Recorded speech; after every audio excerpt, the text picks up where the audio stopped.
All right. Hi, everybody. Scott Haney coming to you from the west end of Hartford. We are taking a look at some diminishing snowfall, I should say, but the totals continue to add up across the state. We're going to zoom on in here, take a look at our Channel 3 early warning radar. You can see some light scattered snow now pushing through parts of northeast Connecticut. You've got it up in Stafford and Somers. It's continuing to accumulate, so you might pick up an additional half an inch to an inch out of this little swath of moisture. You can see Tolland down through Colchester, Moodus, Haddam, East Haddam, Seems right down.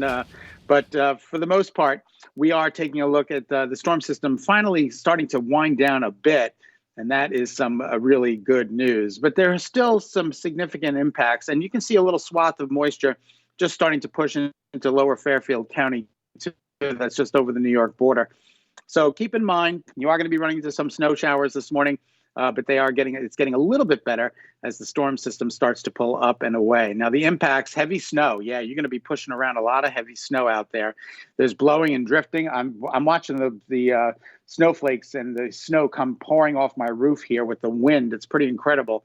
Power outages, very negligible, very minimal this morning. And that's because it was a light and fluffy snow, thank goodness. And traveling, obviously, is going to prove to be very, very problematic. As we take a look at Windsor Locks, there's the airport. Look at that wind. It's equivalent to the temperature.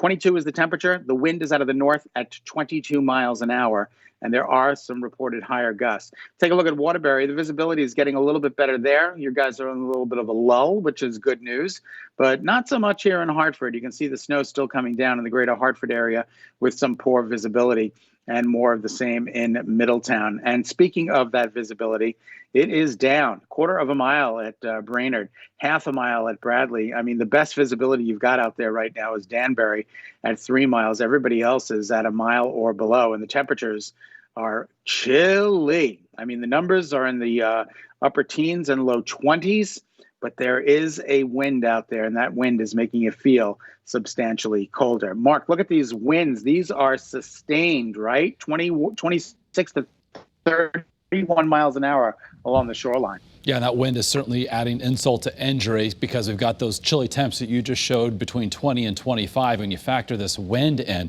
wind chill values all across Connecticut, basically single digits between 5 and 10 degrees in many locations. So this is what you're going to be faced with as you head outdoors to start shoveling, to start snow blowing.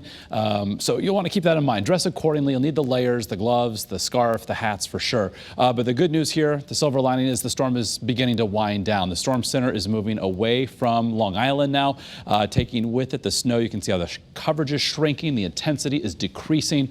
So some good news there. And soon, as we head, say, past the lunch hour, we're looking for perhaps even some clearing to get underway. We could see some sun before the day is over. So generally speaking, across the state, we're going to see anywhere from, say, 6 to 15 inches of snow, perhaps some locally higher amounts here or there across, say, northwest Connecticut with some of the bands that set up that produced some of those heavier bands of snow. So by even 1 o'clock, I think FutureCast here is a little bit delayed. I think by then it's going to be done. We're going to see breaks in the clouds thereafter. So conditions certainly improve as our day moves forward in time. Scott, as we look at our 7-day forecast, the cold temperatures will be a big headline after today as we don't make it above freezing until late in this upcoming weekend.